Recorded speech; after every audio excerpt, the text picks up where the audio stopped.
Hey guys, welcome to Back of the Boat Basics. So this is sort of a video series I've been doing on how to be a co-angler. So the last video we went over the informational side of things, you know, the simple questions that get asked, like how do you register and what time do you meet and where do you go? It's stuff like that. That's the last video. So this is going to be more specifically about the gear. You know, I talked about that week leading up to the tournament is really I spend a lot of time dialing my gear in. That's not just fishing stuff, that's the other stuff too. So we're gonna talk about that in this video, stay tuned.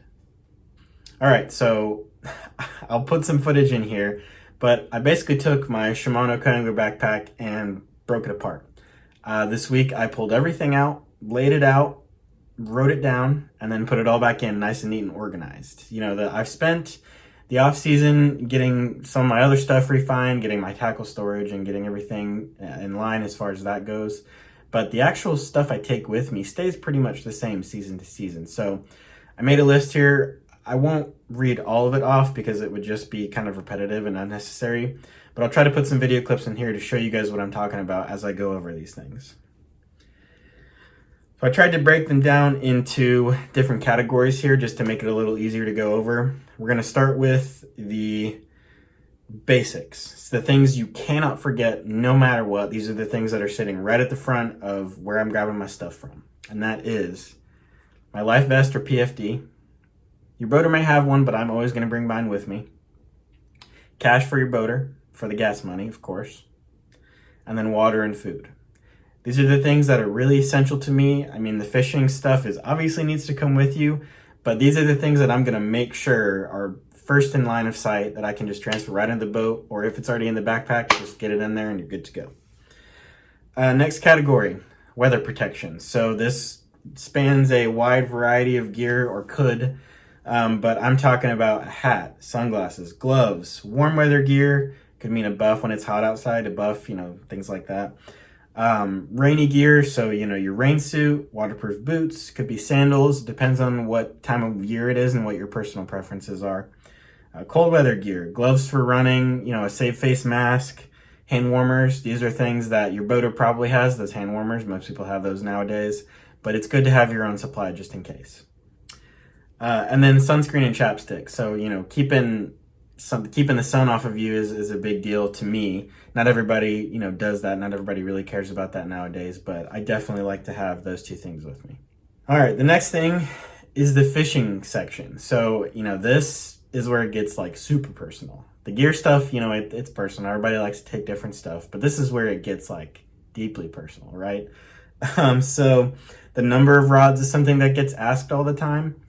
Take as many as you want, as long as they're organized, as long as you know what purpose every rod is, as long as you know how to get them in and out quietly and efficiently.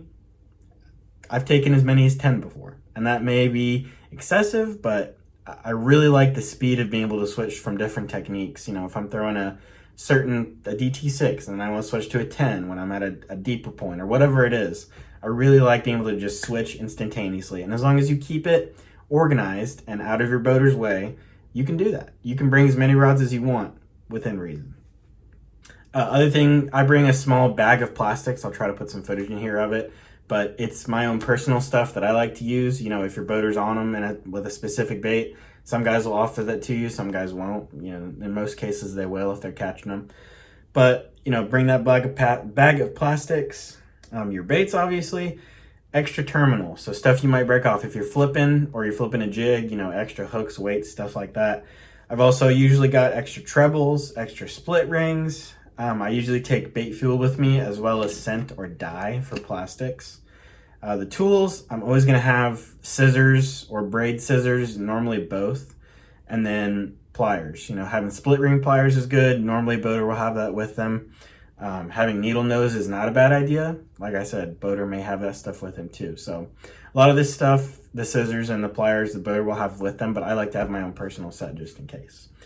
And then there's kind of the Livewell section of things. So not everybody wants cold tags as a co-angler. I get that. I usually take them because it makes getting the fish out at the end of the day easier.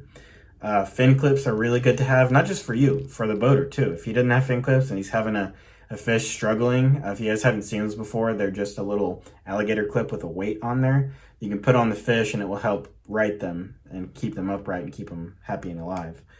A scale is good to have just in case, you never know. And then G-Juice or Mountain Dew. I prefer to have G-Juice. That helps keep the fish alive in the live well if they are struggling. It's good to have this as a co-angler, not necessary. And the last little bit of gear here that I usually bring with me is like a miscellaneous section. So, a backup water bottle. I like to take Liquid IV, which is like a powder mixed electrolyte product that basically allows you to drink less actual water because you're getting more nutrients as you're drinking.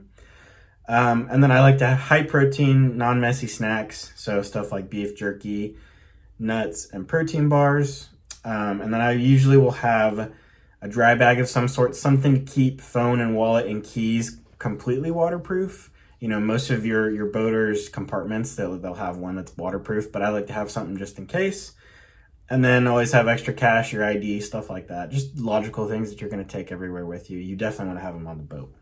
So I will actually put this full list on the end of the video here. Or actually, I don't know, I may put it somewhere else in the video, but I'll put the full list, a screenshot of it, if you want to pause and write this down, because it's very comprehensive. It's got a ton of stuff on it, obviously, and I'll intersperse some footage of kind of how I pack it in my backpack, just to keep it all nice and efficient and clean and organized. But I hadn't seen this kind of video done before as far as what to bring as a co-angler on YouTube, and there wasn't great content out there on it. So, pause the video, write down some of this stuff. If you have any other suggestions, if I forgot something, which is totally possible, or if I'm missing something, let me know in the comments. This is a great way to get this information out there, but I'm certainly not a perfect co-angler. I'm not the best in the world. So if you're better than me, let me know what I'm missing. And yeah. All right, I'm gonna wrap up the video now. So that was maybe not the most entertaining video you've ever seen, but I hope it gives you guys a glimpse into what I bring as a co-angler and potentially what you might need to bring if you're just getting into it. So, season's about to start. It's time to go. I just wanted to do these series of videos just to get everybody ready. If you're a co-angler getting into it, this video series should help you get ready to go out and compete. I'm gonna close up the video, so thank you guys for watching. Please subscribe, hit that like button, all that stuff. Follow my other socials. But if you're still here, thank you so much for watching. I appreciate it. See you guys next time.